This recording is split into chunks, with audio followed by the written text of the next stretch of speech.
Welcome, everyone. Thank you so much for joining us for our final 94 in 94 event.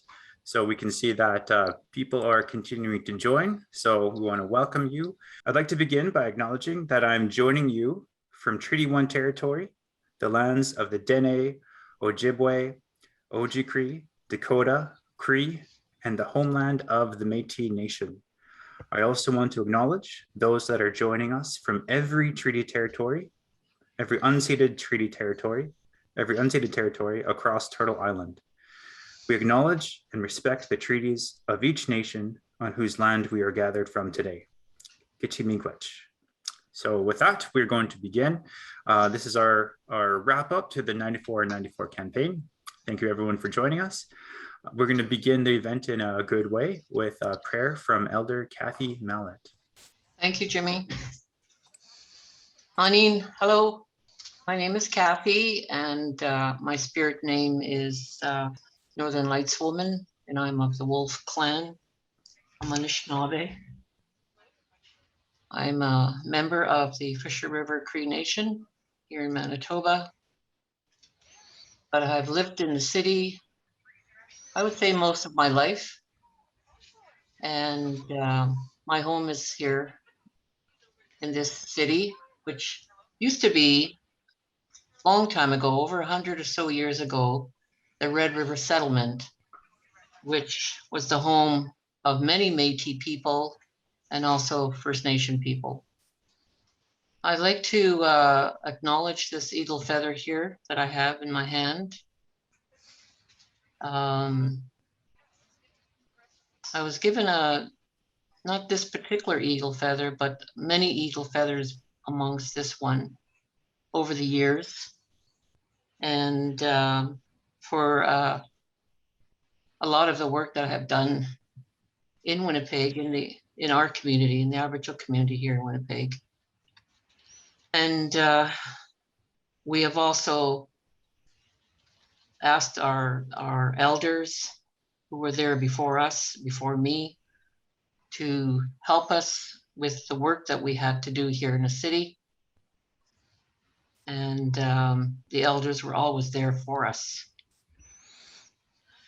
And today the elders will lead us and will also guide us in the work that we have to do with this reconciliation.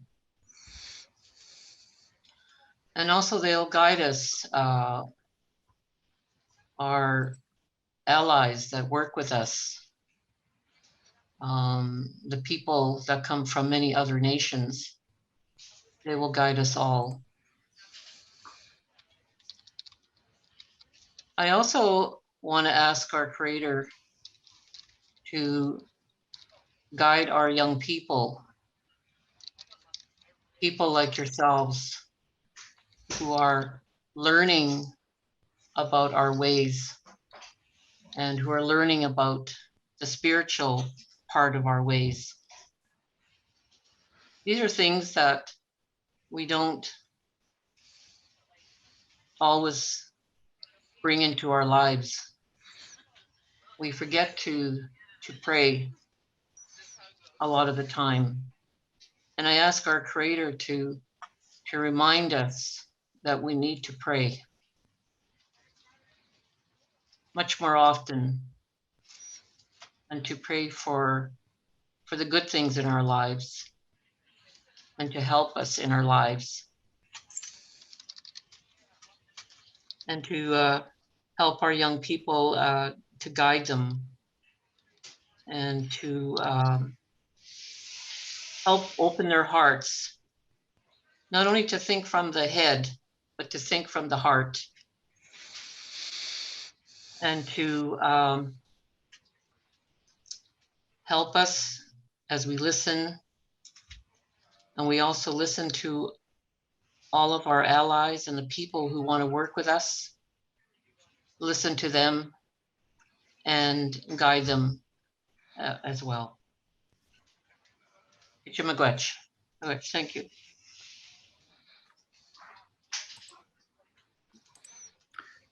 Thank you so much, Cathy Gitchimigwech, for opening us up in a good way. At this point, I want to invite Grace from Circles for Reconciliation. So for those of you who are just joining this event, what the 9494 campaign was created as a joint effort between Circles for Reconciliation and Reconciliation Thunder. After the first initial discovery of the 215 children in unmarked graves in Kamloops, BC, we know that people in our networks were asking, what can we do and how can we respond? And so between our two organizations that talk about the 94 calls to action and reconciliation, we worked to get together to launch this 94 in 94 campaign really quickly. And so with that, I'd like to invite Grace to speak and to speak on behalf of Circles for Reconciliation. Thank you, Jimmy. My name is Grace Schedler. I come from Gauze Lake Narrows. It's a fly-in community about 500 miles northeast of Winnipeg. So currently I am the Indigenous Ambassador for Circles for Reconciliation alongside the project coordinator, Raymond Curry and Ingrid Dowen. So what is Circles for Reconciliation? Well, it's a grassroots community partnership between Indigenous and non-Indigenous persons, which originated in Winnipeg, but is now national in scope with the sole purpose of promoting reconciliation. Reconciliation cannot be put on hold. Canada's Truth and Reconciliation Commission defines reconciliation as the pressing need to create and maintain mutually respectful relationships. Here we go. Between Indigenous and non-Indigenous people. The journey towards this goal continues, and we are welcoming new registrations for circles from the growing number of locations across Canada. This has been done in Zoom for the past year because we cannot meet in person. So how that is done is we have 10 persons that meet once a week, 10 weeks to address reconciliation. It is held in a safe setting, led by two trained facilitators, one Indigenous, one non-Indigenous. There's no cost to participants. We only ask for a commitment to treat everyone in a group with respect and courtesy. We promote reconciliation through equality of opportunity for all people. Each week, there's a presentation of one aspect of our colonial history. Each person is respected and given an uninterrupted time to share and to listen. Circles are offered in person where permitted, and of course, they have been in Zoom.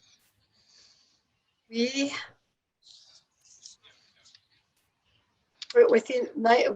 we joined up with Jimmy Thunder, Reconciliation Thunder, why it's important to have the 94 in 94 campaign, for me, of course, is to continue to raise awareness with non-Indigenous and non-Indigenous people of what happened to the Indigenous people of this country. And this is an ongoing thing that cannot stop. Just because tomorrow is Orange Shirt Day and everybody's going to be out there in their orange shirts, it's important that this continues until everybody in Canada, everybody, newcomers, Canadians, new Canadians, Indigenous people know what happened to the Indigenous people of this country. That is why I think it's important that we keep this initiative going. Thank you, Jimmy. Thank you so much. Thank you again, Grace. Really appreciate your words and the partnership between Circles for Reconciliation. Just a great dynamic between our two organizations. And with that, I'm going to invite Susan as well to share a little bit. Susan's from a different part of the country, still with Circles for Reconciliation. And so if you can share a bit, Susan, that would be fantastic. Miigwech. Tanse Bojo Ani. I'm Susan Bowen. I am Swampy Cree Nation from Treaty 5 territory. I actually now reside in the Haudenosaunee, Mississauga, Anishinaabe territory in Ontario. So I'm actually, since 2018, I've been the Indigenous recruiter for Circles for Reconciliation in Ontario. So as Grace said, what we do is we create opportunity for 10 participants to sit together for 10 weeks and share an open dialogue about issues outlined in the TRC report, which came out in 2015. So it's very exciting. At the same time, it's sad that we're wrapping up our campaign. this is our final event. So actually, as Grace mentioned, 2021, Reconciliation Thunder and Circles for Reconciliation came together, and brought this campaign to life. With the simple, not so simple, but the clear objective of raising awareness regarding the importance of the TRC 94 calls to action as we move forward in reconciliation as a country. Believe it or not, many Canadians have not read the 94 calls to action. So here we are 6 years later since the birth of the TRC. So, and also as we mentioned too, since May of 2021, the initial 215 graves that were discovered, we are now at over 5,000 unmarked graves of residential school children. So yes, Canada's relationship with the Indigenous people is a dark one. And with this knowledge of the dark history of the relationship comes the difficult conversations.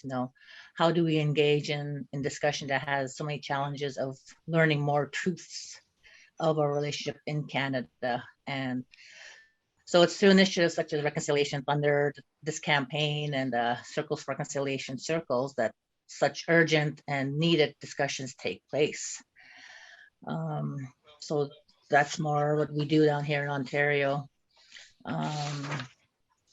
Yeah, so also to, by bringing awareness of the 94 calls to action, it also provides opportunity to really understand why we're moving, and so many news reports outline, like the missing and murdered Indigenous women and girls, the 60 scoops, and as well, tomorrow's National Day of Truth and Reconciliation. Why do we have them? So that's one important reason that led us to where we are today, or past 93 days, because tomorrow's our actual 94th. We're ending on September 30th to honor our residential school survivors, and some who are still with us. My mother herself as well too. So I want to say miigwech to everybody who took time to be here and to take part in the campaign. And I'm looking forward that, as Grace said, don't let it stop. Let's keep going. And let's move forward together. Miigwech. Awesome. Thank you so much, Susan. I really appreciate your words. I think, yeah, and just to echo what she was saying, it's really important to not let this stop. So even though the 94-94 campaign is coming to a close and we've posted our final graphic, we're doing the 94-94 challenge up until October 27. And so we're going to talk a little bit more about that later in the session. But the importance is, like, not the stop. Keep the momentum going. Keep building things. And yeah, and so with that, I'm going to ask. So we've heard from our Circles for Reconciliation partners, and so I'm going to ask Greg to speak on behalf of Reconciliation Thunder.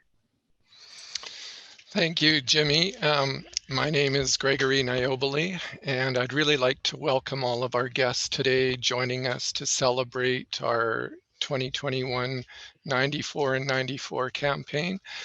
I'm one of the board members of Reconciliation Thunder, and I work here in Treaty 1 territory as a community mental health worker and a nurse in downtown Winnipeg. I'm a third generation Canadian of settler background.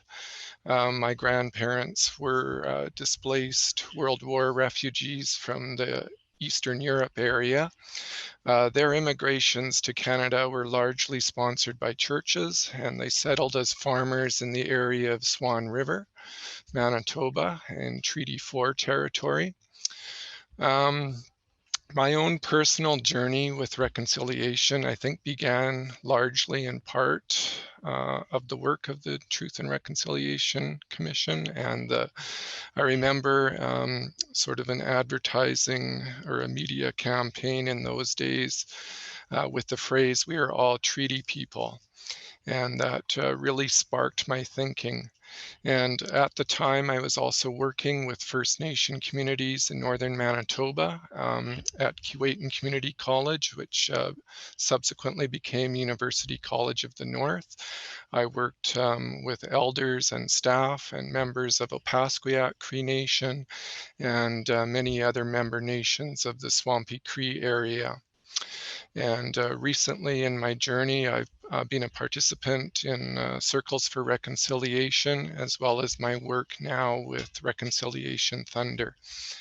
And Reconciliation Thunder, it's a new nonprofit organization. We're working to become an established charity as well, but we want to eliminate institutional racism and create long-term change. And we're doing that by educating and empowering leaders in the corporate, government, and community sectors, primarily to respond to the Truth and Reconciliation Commission's 94 calls to action. And this 94 and 94 campaign that we're celebrating today is an example of how we do that. We're going to provide resources online through our website, which will be launching in a few days or within a week, and using our social media channels. And sort of another part of sort of my journey is that I realized it was really only a year ago at age 58 that I actually sat down and read the print of the Treaty 1 articles. And that really got my personal reflections going about how we can work for change. So just in closing, welcome again, everyone. The annual 94 and 94 campaign is important to educate Canadians about the Truth and Reconciliation calls. As others have said, and I find that most people have not read the calls to action, and that's sad. And so the personal call that I want to make is to encourage people in my circles, not only to read the 94 calls to action, but also to read the treaty in the territory where they live. And my personal dream is that one day the words Canadian and settler would be more synonymous with ally. And I thank all of you for joining us today. Thank you. Awesome. Thank you so much, Greg. And thank you so much to everyone from Circles for Reconciliation, Reconciliation Thunder, and to all of the volunteers that have helped make the 94 and 94 campaign happen. So in a few minutes, we're going to hear from Kayla Johnson. She is joining us from the National Center for Truth and Reconciliation. She's going to answer some questions about how we can translate some of these calls to action into action. And we're really excited to have her here. But just before we do that, we want to talk a little bit about the campaign, and we want to talk a little bit about all of you. So we can see all of your names in the attendee list, and so there's some familiar names in there, people that have been joining us. When we started this campaign, there were around 200 to 300 people on Facebook specifically that we noticed were consistently sharing these calls to action every single day for almost all of the 94 days. And so if you think about that, that is something that is, it's incredible when the community comes together behind something, because, you know, 200 to 300 people sharing for 94 days straight, that's about, 20,000 shares. So just think about the kind of people that we've impacted. So these are people that have coming alongside with this idea, this recognition that we need to get these calls to action out there, that people still have not read it, and that is not an acceptable thing. And so we appreciate each and every one of you, and we look forward to more events like this where we can continue the momentum. So so quickly then, as we move forward, what I'm going to do is just want to share just a couple snippets. We're not able to share everything, but just a couple of highlights in terms of what we were able to achieve together. So if you remember, the reason why we started this was in response to the discovery of the 215 children in unmarked graves in Kamloops, BC, and all the discoveries that happened since then. So the goal was very simple. We wanted to make sure that we tackled this huge number of Canadians that have not heard about the 94 calls to action or have not read them. And we've done that sustainably and intentionally each day for 94 days. So on Facebook, over these 94 calls to action, so far we've reached 41,514 likes and reactions. 23,823 shares of all of these different posts, 1,597 messages, and a reach of 1.3 million, 1.4 million. And that's just that. So that's just our Facebook for the Reconciliation Thunder side. So the way that we broke it up was we had Facebook, Instagram, Twitter, and LinkedIn. So 4 accounts for Reconciliation Thunder, and then 4 accounts for Circles for Reconciliation. So this is just one summary of 8 of our Facebook, our Reconciliation Thunder Facebook account. In addition to that, we also had people that signed up to receive our daily emails. So for those people who weren't on social media, they could receive emails. And so I think that, so currently I believe we're approaching 400 people that are receiving daily emails. And so some of the challenges that we've had is that MailChimp, and they're assuming it's spam because every single day, for 94 days. But so we're learning how to solve some of these technical challenges. But again, 200 people a day on average, and growing for these 94 days. So receiving these emails, and each email includes links to more information on the final reports. Each link also includes a connection, a link to CBC's Indigenous interactives. So just to tell you where we are at with each and every call. And so it's an opportunity for people to receive these emails and do some self-learning. And so it's been sort of a fantastic opportunity for us to be able to use social media in this particular way. The other thing is Instagram. So looking over to Circles for Reconciliation, so they saw 100% increase in their followers over the 94 days. In fact, on our side, within just a few days, I think about a week, our increase, we saw about a double, 100% increase as well, just in just a few days. And for Circle's side, 3,959 shares, 9,456 likes. Overall post interactions, 13,694. The initial campaign video in June 2021 has 3,381 views and 130 likes. Again, this is on Instagram, just on Instagram, and just this account. We also use YouTube to post the videos as well. And so a lot of the different people that I see, these names of the participants, I can recognize some of them from Instagram. So you've been sharing stories, you've been looking at the posts that we make and then sharing and resharing. And so again, just really want to appreciate that support as well. And I guess what we also want to do is just take an opportunity just to thank everybody for all of the work that they've contributed to this campaign. So we have Kayla Johnson. She's coming to speak today. So we want to thank her for her ability to do that and willingness. Dumont for all the hours that she spent in planning the campaign. Dr. Raymond Curry for his support. Grace for her input along the way in the meetings. Greg for help with the finances. Cathy for her insight and opening prayer today. Holly Klein, she helped us with the project management and the administration of all of this. Ashley set out the rubric that we used, the initial rubric that we used to map out all these 94 calls to action. Kate McKenzie, she's in the videos that you have seen and a lot of background work. Susan and Paula, Susan Dewan and Paula Messina for their work as well, and just planning and putting the ideas together. Marta for all of the hard work that she's done with solving a lot of problems here and there.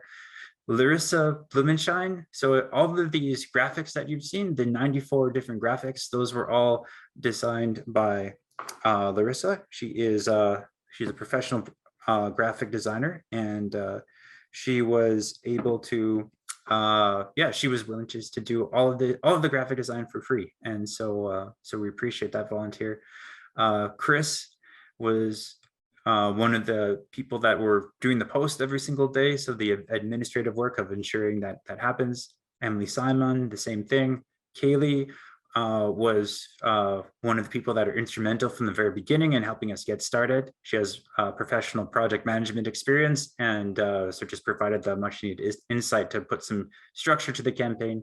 We also want to thank each and every person who has shared the post daily on whatever platform, whether it was LinkedIn, Instagram, Facebook, Twitter, and whichever account. We just want to thank you for your participation. Thank you for doing that, because the entire campaign is about people like you that buy in and support. We want to thank you to each person who has responded to the 94 and 94 challenge so far. And we want to thank every person that has, we want to thank every donation that has been received up until this point. So, so thank you to everybody.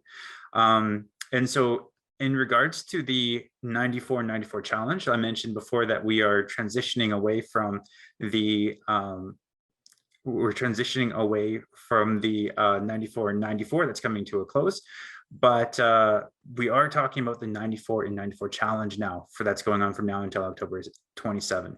So we're going to play a short video to explain a little bit more about what that is.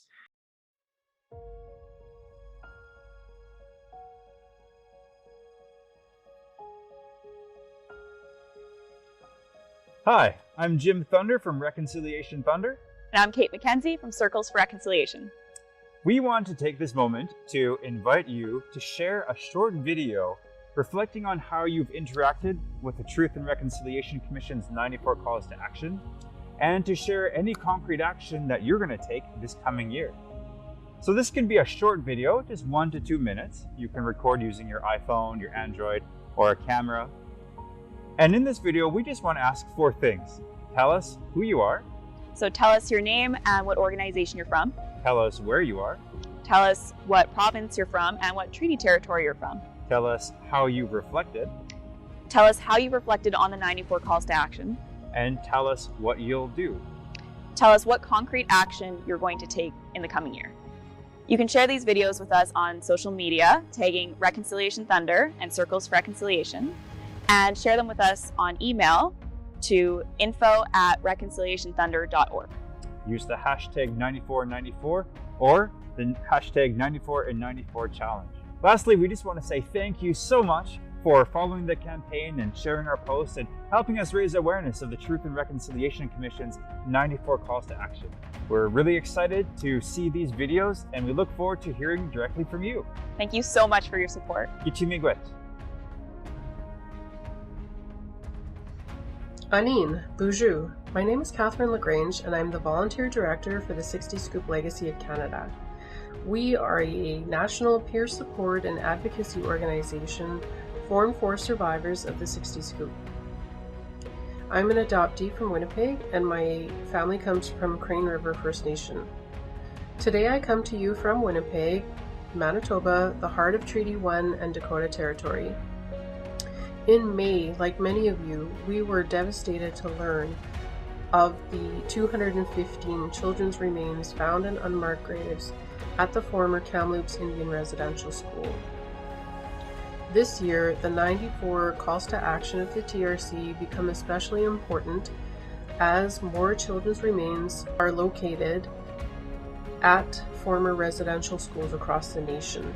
Along with our community partners, the 60 Scoop Legacy of Canada will continue to hold events and awareness opportunities for survivors of Indian residential schools, day schools, and the 60 Scoop. Our stories must be heard before real reconciliation can happen. We hope that you will join us in Winnipeg on Thursday, September 30th, Orange Shirt Day, as we hold a healing walk for survivors from the Canadian Human Rights Museum to St. John's Park, where Wase Healing Centre will hold a welcome home powwow for survivors. Miigwech, have a good day, and we hope that you too will do your part towards reconciliation in Canada.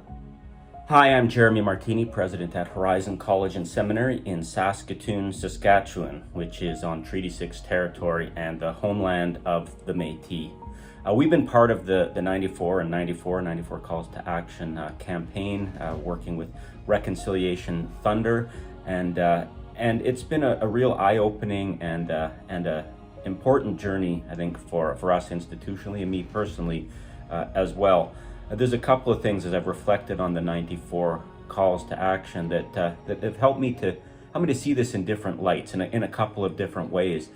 One is, in particular, I'm interested in those calls to action that relate to religious organizations, since that's what I'm a part of, and it's helped me to see the broader picture here. Often religious denominations and organizations, we're very fractured. We have very distinct different groupings, and particular groupings might say, well, you know, that wasn't our particular branch that had a residential school. That wasn't our particular group that participated in some of these atrocities. But you come to the realization that really doesn't matter. What matters is that the broader banner of our Christian faith is associated with all of these and numerous of these atrocities, and the only way to go forward is for all of us to say, look, it doesn't really matter who was at the cause of it, or if these people are dead and gone, or in other things, but really we have inherited this challenge and this problem, and we need to be part of the solution regardless what any sort of direct affiliation that we have with those groups. So taking responsibility for that as part of the broader Christian community, that's been an important part of my reflection on the 94 calls.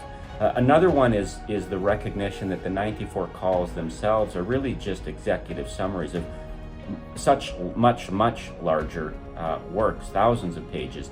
And so getting more and more familiar with the broader context, the Truth and Reconciliation Commission reports, as well as other writings that have come even before that, the Royal Commission on Aboriginal Peoples, RCAP, the UNDRIP, the United Nations Declaration of Indigenous Peoples.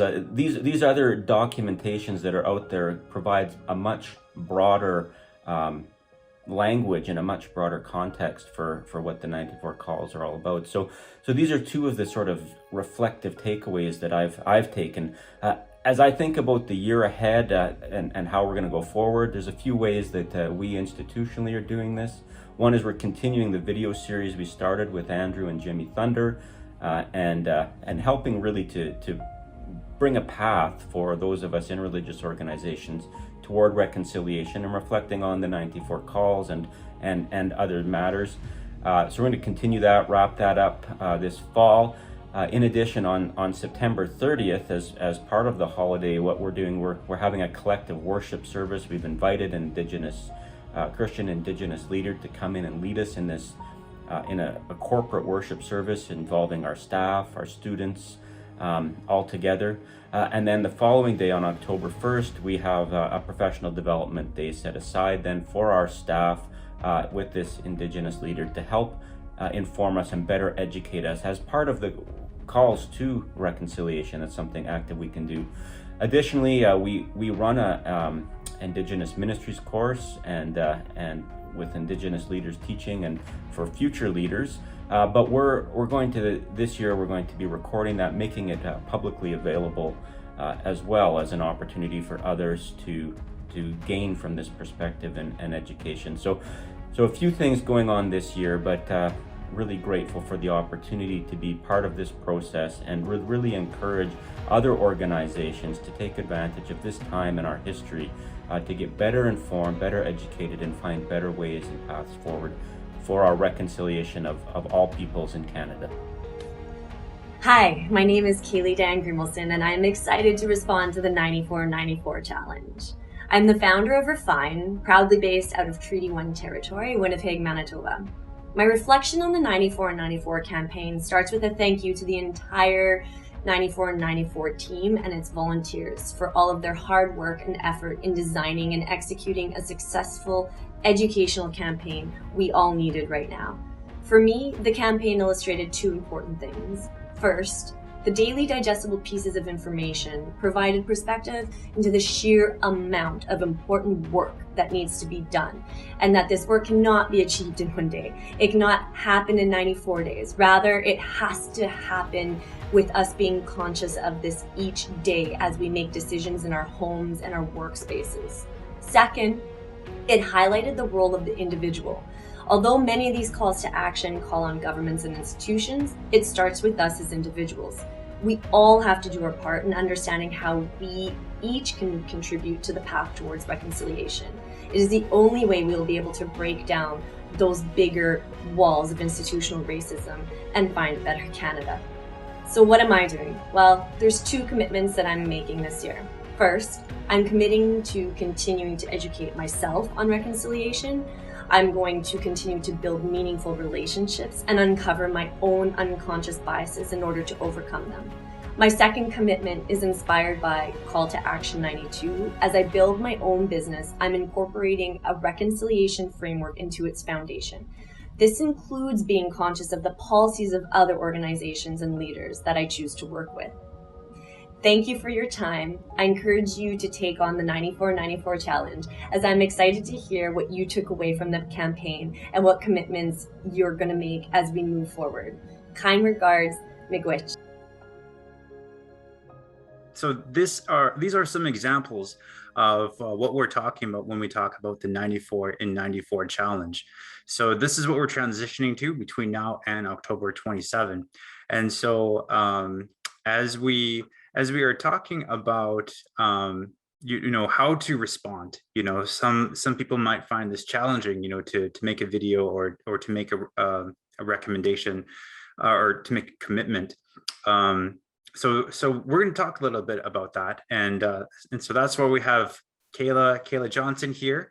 We're going to talk about that, and also as part of this 94-94 challenge, we're also going to be giving out a survey in the next number of days. So you can check for that on our social media platforms and our website, and that will allow you to make commitments via that survey. And there'll be an option for you to click that you're open to be contacted a year later to see if you were actually successful with completing this action, because action is very important.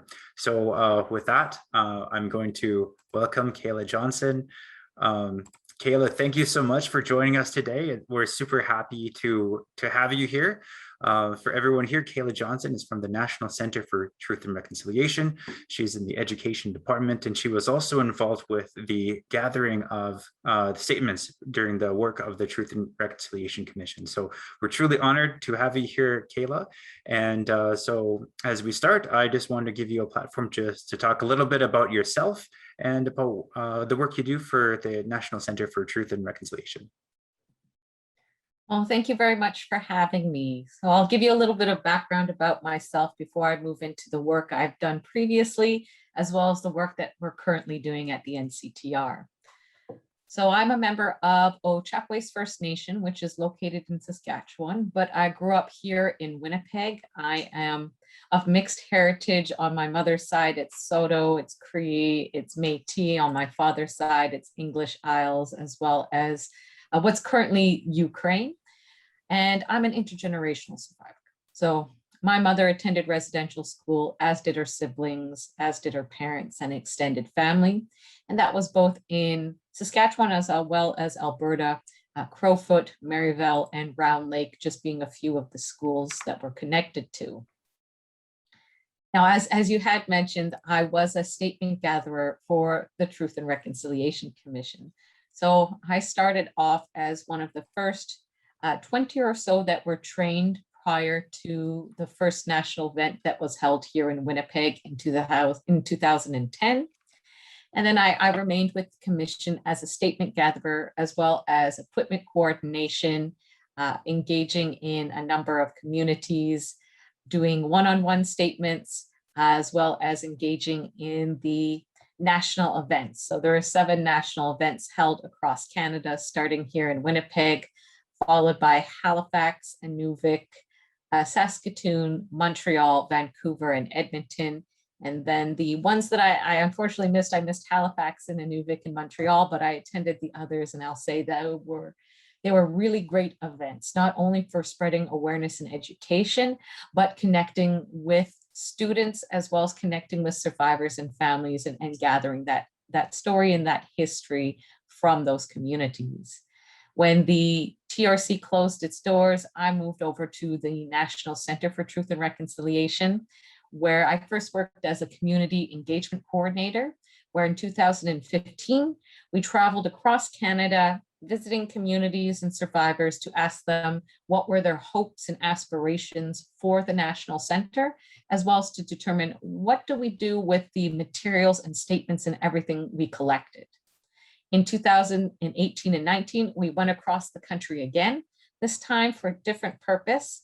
We did a lessons learned exercise, so looking at the different pieces of the settlement agreement, what worked, what didn't work, what are things that still needed to be addressed. And we also engaged with community to talk about our student memorial register, asking again, what does appropriate and respectful memorials look like? How do we give it an Indigenous perspective? And what sort of information should we make available? Now, when it comes to our current activities, just as a quick breakdown, when it comes to our mandate, we have 5 purposes. Number 1, we're here for survivors. We're here for families. We are the one-stop shop when it comes to any residential school records. So that is something we do completely free of charge. And since opening our doors, we have responded to over 895 survivor requests. And that's excluding media requests or education requests. Next, it's to respond to educators. So we want to ensure that educators feel confident, that they feel supported, and that they're able to teach this material in a good way in the classroom. Next, it's researchers wanting to dive deeper into the mysteries that exist. And although this is not the platform to chat about it, I recommend doing a Google search for Ian Mosby and his 2013 article about nutritional experiments in residential schools. There are still so many mysteries that exist when it comes to what was happening in residential schools, and that's really just the tip of the iceberg. And then the last 2, the public and the history, so closely entwined. It really is about education awareness, making this as easily accessible as possible so that we don't have anyone in the country who says, I've never heard of a residential school before. Now, when it comes to specific my unit, so I mentioned we're there to support educators. That includes providing workshops and presentations about how to use this material in the classroom, the development of new resources, access to our resources that we link out. So we have a teacher resource guide with over 400 linked out resources, and we're actually expanding that. So that is likely to go past 500 in the next couple of weeks. And we also engage the public on residential schools, their legacy, and develop and establish and maintain our outreach initiatives. Wow, that's an incredibly long answer for what you have done and what you're currently doing. So it's that's fantastic. I guess my next question for you is, what are you most passionate about the work that you're doing right now? For me, it's being able to share this collection. So we have over 5 million records and growing from 17 different government departments, 132 church entities, 7,000 hours of audio visual statements. We have 2,500 physical objects in our collection. And as I mentioned, there's so much that we really don't know. For instance, when we look at records related to the deaths of students in residential schools, 1/3 of those don't have a student name, 1/4 of those don't have a gender, and 1/2 of those don't have any cause of death listed. So when we talk about, the unmarked graves at Kamloops and the continuing searches and development of searches on residential school grounds, again, there's still so much we have to learn and work on. As an example, we still have 98 sets of records to analyze from the TRC collection, just to ensure we can say 100% we've looked at all the records we've received to identify these students. And that's just those recognized schools under that URSA agreement.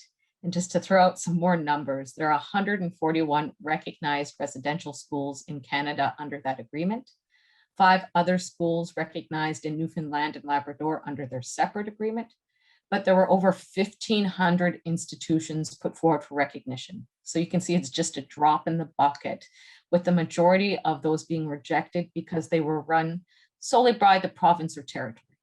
So if we were then to think about those affected not only by recognized schools, unrecognized schools, the 699 recognized federal day schools, the Indian hospitals and sanatoriums.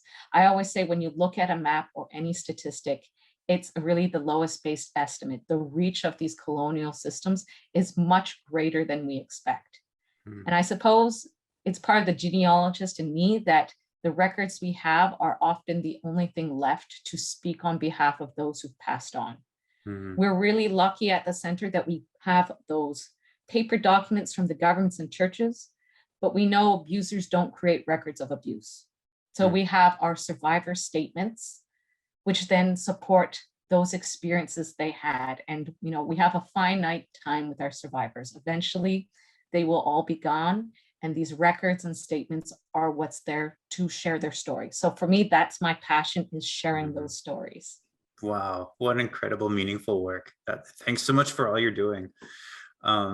So for those of us who are watching and those who are both here today and those who are watching afterwards, so how can people support the work that you're doing?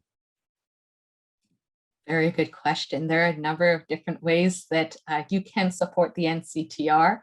We always encourage people to participate in our events like our Nctr dialogues or attend our decolonizing lens screening.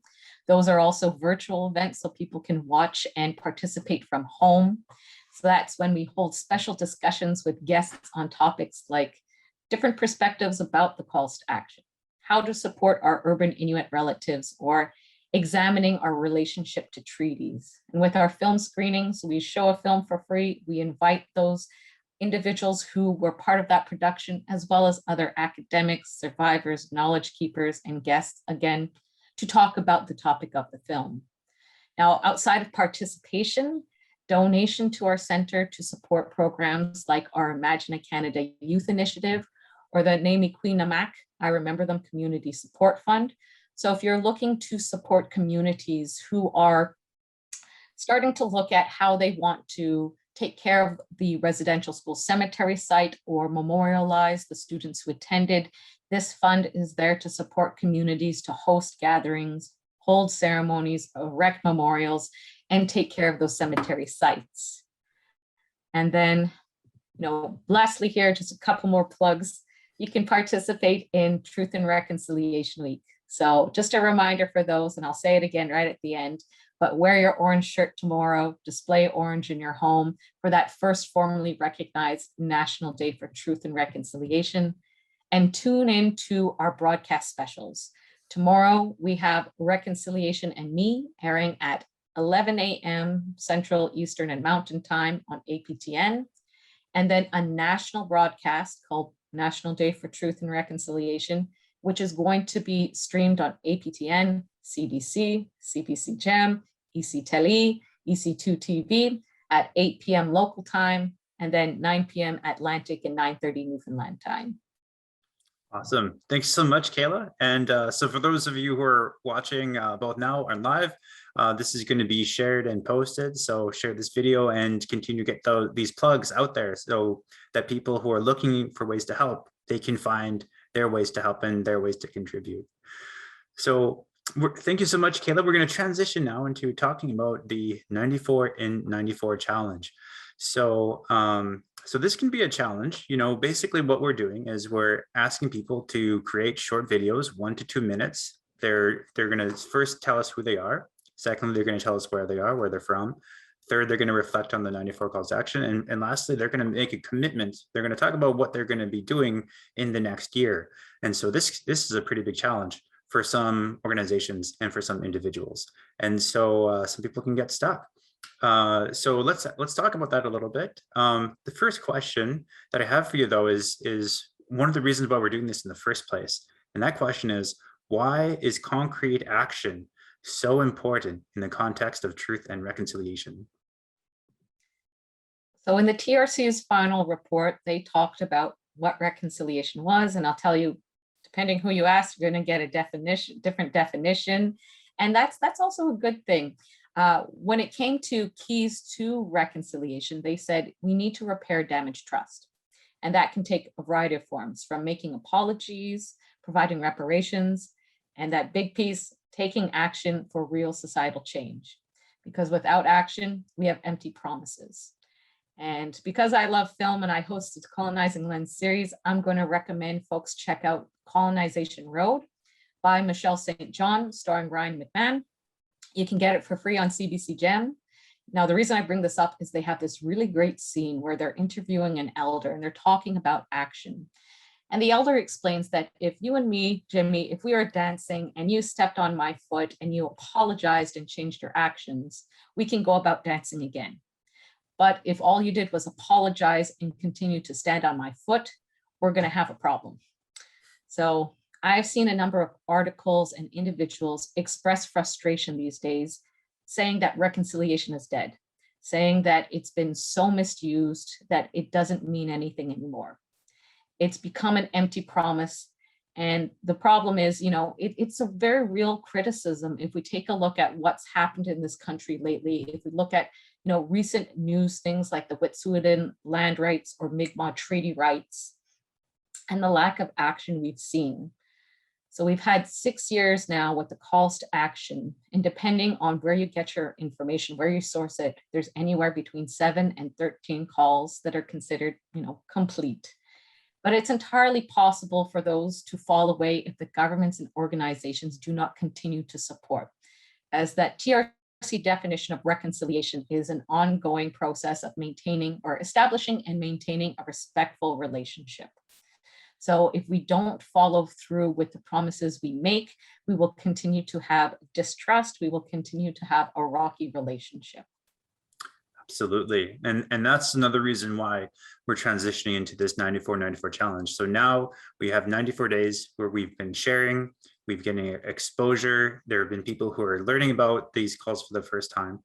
And now we're transitioning to, okay, this part of their campaign is let's do some action and let's commit to it. And for every video that's made and for every commitment that's made in the survey that we're sending, we're gonna follow up, and because action is very important. So the next question I have is, so even though the 94 calls to action were meant to guide us and to give us examples of what actions ordinary citizens can do and what ordinary organizations can do, it can seem overwhelming to decide how to begin to make these commitments. So where do you recommend a person or organization start? And I have quite a lot for you. So first and foremost, we always recommend kind of getting that base education. So learning about Indigenous perspectives, histories, colonial impacts, and current issues. So there are a number of massive open online courses, also known as MOOCs, that are out there. The most popular one is the Indigenous Canada course offered by the University of Alberta. So that is a free course for you to take that covers all of this history, worldviews, perspectives. And even if you may not necessarily agree with all the content, it gives you that starting place to have discussions about what that means. And so there's also a University of Toronto course called Aboriginal Worldviews in Education. And most recently, the University of Victoria is offering a course called Reconciliation through Indigenous Education. And that starts tomorrow. So it goes on and off of when people can register, but I just checked it today and they're still taking registrants. And there are over 35,000 people who are signed up. Now, other things you can do is explore some of those guiding documents. So the United Nations Declaration of the Rights of Indigenous Peoples, getting familiar with the 46 articles within that affirm the Indigenous rights here in Canada, as well as internationally, looking at the TRC's final report and those 94 calls to action, as well as the National Inquiry into Murdered and Missing Indigenous Women and Girls, their final report, and their 231 calls for justice. And those are separated into calls specific to government, services, specific to Canadians. There are 8 calls to justice that talk about how each and every Canadian can help improve the situation, as well as, interestingly, specific sets of calls for justice that are distinction-based. So calls related to the Inuit group, to Métis groups, to Spirit people. For those who are unfamiliar on the land you live on, it's learning about those local First Nations, Métis or Inuit communities. There are some really great websites and information you can access on where those communities are, their language groups, their specific treaties, or whether they're on unceded land. You can also learn how to pronounce Indigenous community names. Don't be afraid to ask, and practice, practice, practice. So the other thing you can start to think about is land acknowledgements. Does your organization or institution have a land acknowledgement? And it's really an important step, but it doesn't replace those meaningful actions. Another criticism we are seeing today is these empty land acknowledgements, which haven't been personalized, or no thought has been put into what that person or organization's relationship is to the land, is to community, is to the treaty area. Another thing you can do is watch, listen, read credible news sources. So keep up to date on those current issues when it comes to climate activism, racism in healthcare, Canadian Human Rights Tribunal cases, racism in sport. Just a note there, for instance, the Edmonton Eskimos, they dropped that moniker last year, and this year they're playing as the Edmonton Elks. So we are seeing more sports teams drop offensive team names.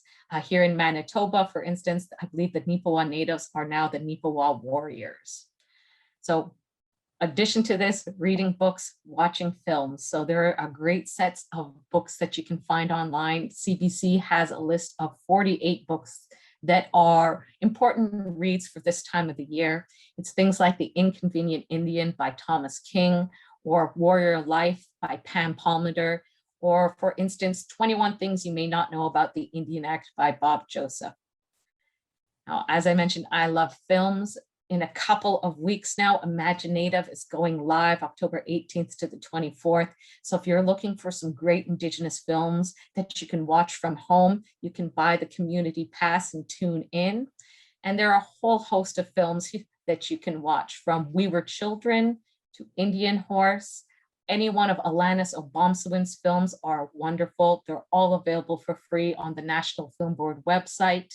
For those who like musicals, there's The Road Forward, which talks about the Indigenous rights movement. For something a little more fun, there's Shadow of Dumont, which looks at the ancestry of Gabriel Dumont and an ancestor's path to following his road trip across Canada and the United States. And then you can also follow Indigenous leaders, activists, and organizations, whether you're following their website or social media handles, signing up for their newsletters from Reconciliation Canada or First Nations Child and Family Caring Society.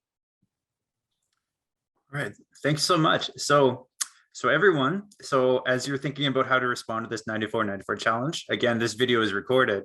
So Kayla just made it really easy for everyone, and if you're pressuring other organizations or you're encouraging other organizations to do the same, there's a big long list that this video can be returned to as a source. So these are all different things that can be done, tangible actions that can be committed to. The next question that I have is, the 94 challenge is a challenge for organizations to reflect on the calls to action and then commit to a tangible outcome that they can achieve over the next year. What does a good video look like, and what kinds of videos would you like to see? So with the video you just played beforehand, that was a really nice sample, although they were a little long. So I'd say short and direct. Consider which call to action you feel strongest to. Think about, for instance, there are 22 thematic groups when it comes to the calls to action. When we look at that, what do you feel passion towards? Is it, child welfare, education, language, justice, or sports? So reflect on why that area is important to you. How does it affect you?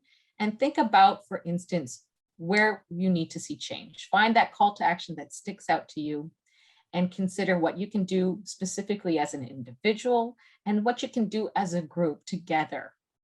And so one of the best pieces of advice I was ever given is, as an individual, you don't have to do all 94 calls to action. That's quite a heavy workload. So focus on an area, be specific, be targeted, and then think about what your connections are. What are your networks? And think about, you are not alone in this work. There are many others who are joining us, and then together we can enact change.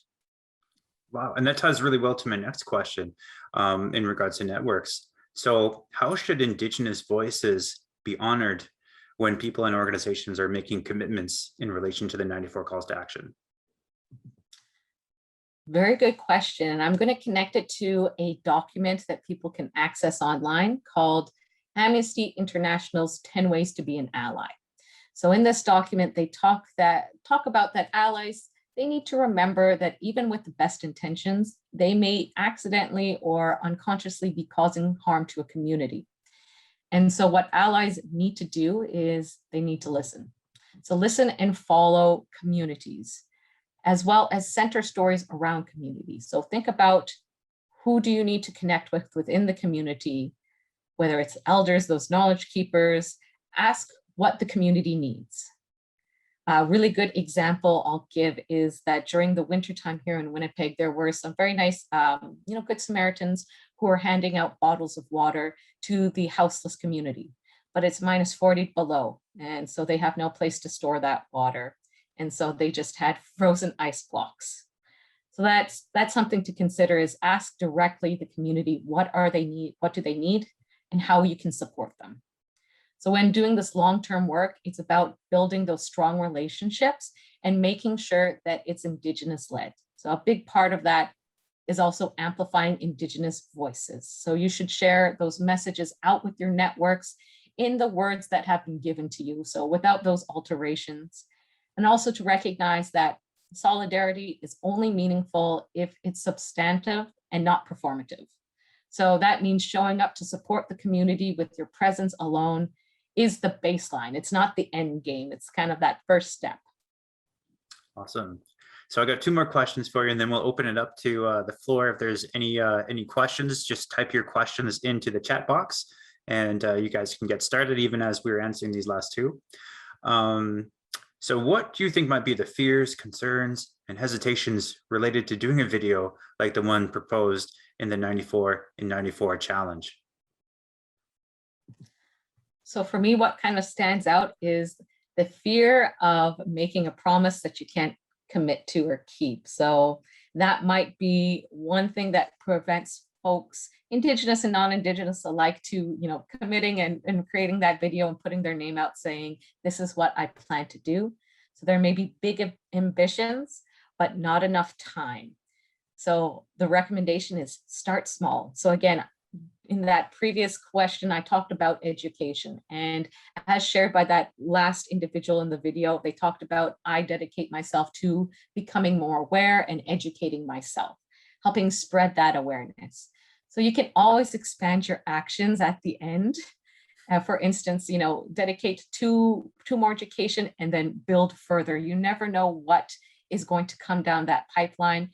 But there's also that fear that you might do something wrong or cause some harm as well. So again, it's checking out some of those really great documents that exist around allyship.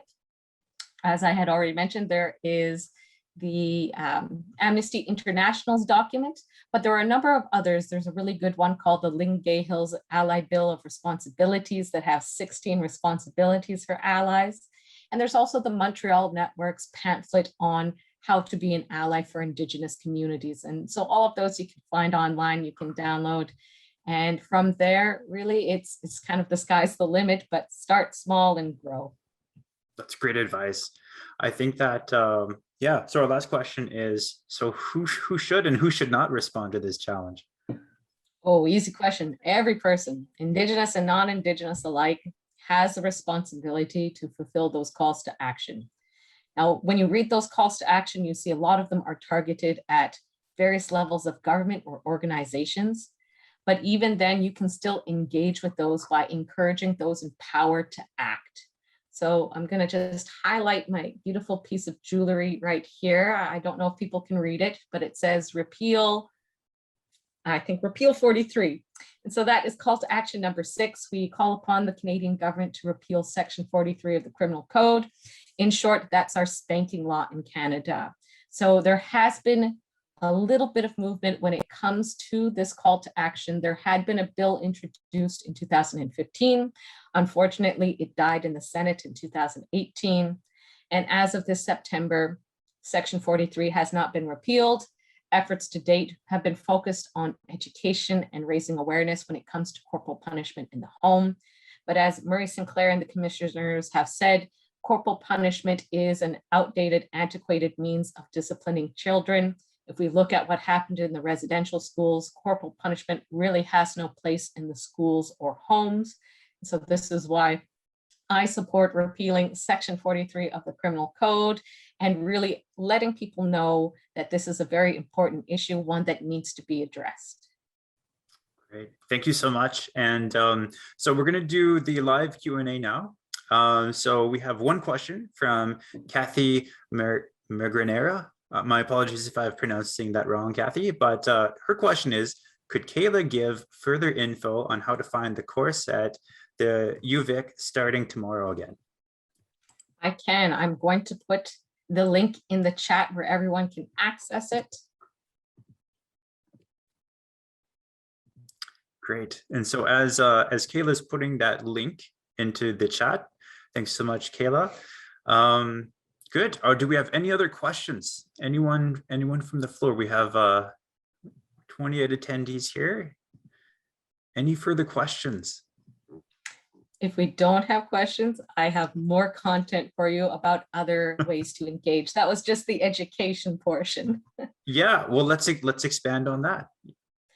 Okay, perfect. Yeah, while we wait for more questions, I'm Yep. going to share more about some like action items. So for instance, signing up to support campaigns. So one campaign that's very near and dear to my heart is Shannon's Dream. So if those who are unfamiliar, Shannon Kustashian was an Indigenous youth who lived in Attawapiskat First Nation. They had a school, an elementary school built on an old diesel spill. It was contaminated. Students were then moved to portable classrooms. But as she was graduating grade 8 and getting ready to enter high school, she started what was to be the largest student-led letter writing campaign in Canadian history. So she connected with Charlie Angus, who was the MP for that region. They went to Ottawa. It was supposed to be for a school trip, but the school decided, or all the students decided to send her and some representatives to speak to ministers to get a new school built. Conversations did not go very well, but it was a wonderful event. And really, Shannon spoke her heart. And she said, even though the minister wasn't going to get them the school, it didn't matter. They were going to get it. And so it was this huge outpouring of support led by the student. And in the end, a new school, a new elementary school was built in Attawapiskat. They opened the doors in 2014. Unfortunately, Shannon passed away in 2010. She had to move down south to attend high school and passed away in a car accident. But Shannon's dream lives on through the work of Child and Family Caring Society. So that's a wonderful website to take a look, check out their campaigns and see how you can support Shannon's dream to ensure all Indigenous communities have safe and comfy schools for their students. And Awesome. Other things you can engage in, or should I give you a moment? Oh, we have one question for you. Perfect. Pat is asking, could Kayla please repeat what she said about access to films starting October 18? Wonderful, I sure can. So I'm also going to put another link up in the chat there for Imaginative. It is our largest Indigenous-led, film festival here in Canada. And so with the films I screen, this is the place where I source them oftentimes. And it's, again, a great way to see not only Canadian Indigenous films, but international Indigenous films. And I've been going for the past, 5-6 years now. And I'd say it's a wonderful experience just to have that exposure to those different stories that you may not necessarily get to see when going to, say, Grant Park or Polo Park or these big film, big movie theaters. Awesome. So then I think we're coming close to the end. I guess if there are no other questions, if there's any final comments or thoughts that you'd like to share, Kayla, any other thoughts or resources or anything that you'd like to share with the group today? Of course. And so I did see a comment in the Q&A box. So this next piece that I'm going to share is, how important is it to contact those representatives? And so that is my next piece. So contacting city council members, members of parliament, senators, and other representatives, specifically outlining why reconciliation and the 94 calls are important to you, important to all Canadians. And it's also supporting representatives who are in power that can enact change. So for instance, there are some provinces which have not recognized National Day for Truth and Reconciliation: Alberta, Saskatchewan, Ontario, Quebec, and New Brunswick. So it is our hope they are going to reconsider given the significance of that date. So again, if there is a push to these representatives to say we need to recognize National Day for Truth and Reconciliation, the hope is we can turn things around. You know, tomorrow it's about learning, sharing, reflecting, taking time to remember those who died as a result of these colonial systems. And the next question I have here is, think about what you're going to be doing tomorrow on September 30th. You can participate, volunteer, you can donate at marches, rallies, or fundraisers. There are a number of activities in virtual and in person that are happening. So just consider, where are you going to be and what is your role?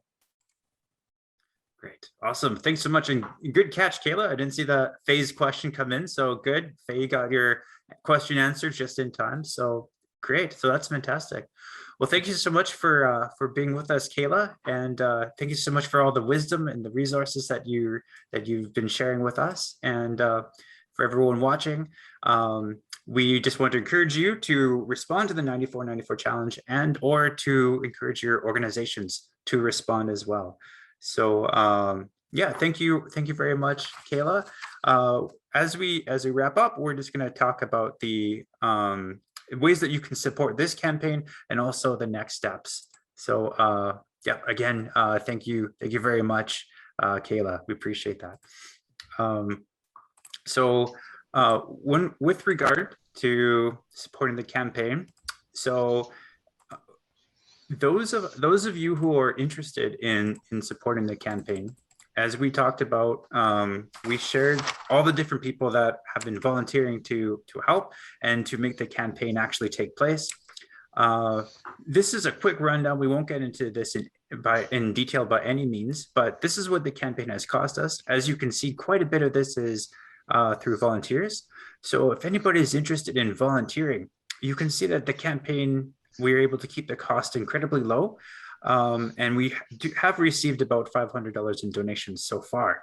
So your help in helping us to meet these costs will be definitely appreciated. And anything that we receive in excess will allow us to start fundraising for 94 and 94 for 2022. So again, thank you to everyone who's given us their donation so far.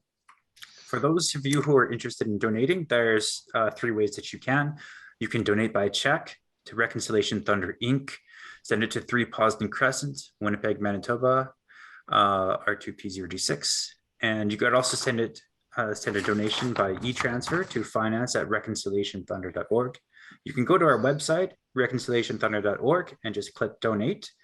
As a point of note, we're not yet able to issue tax-deductible receipts. That's in progress.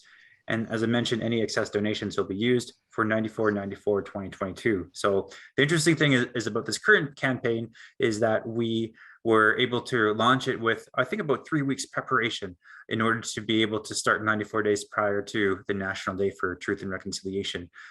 With this time around, we're going to be spending the year planning and thinking and networking, so that our hope is that next year will be bigger and better. We're anticipating we could probably do something bigger by a factor of 10. So for everybody who would like to support, your financial contribution to this initiative will help us to push that much farther. So next steps here, as we mentioned, we're closing the 94 in 94 campaign and now the 94 challenge. So we're going to have a conversation on reconciliation and the treaty relationship with Commissioner Ross. This is going to be another online event. It's going to be October 27th. It's going to be at 6:00 p.m. Central Standard Time. There's no registration. It's absolutely free. And you can find the registration link on the Reconciliation Thunder and Circles for Reconciliation websites. So, and again, at this particular time, this is when we're going to be collecting and responding to and celebrating all of the different responses to the 94 in 94 challenge. So we encourage everyone to sign up as soon as the registration link comes available. We want to encourage everybody to not let this be the end, to not let this, the National Day for Truth and Reconciliation, be the end of the momentum, but rather we want the momentum to continue.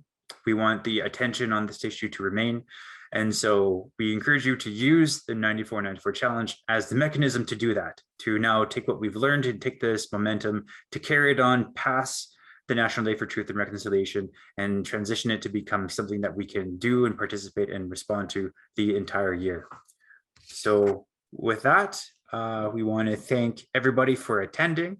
Please, when this video is posted, please share it. Please distribute it with your networks. Please use this as a resource as you are responding to the 94-94 challenge. And again, thank you so much for everyone for your participation and for your support. You're definitely appreciated very much. So thank you, and get out to and be very intentional about what you do tomorrow for Orange Shirt Day. Thank you very much.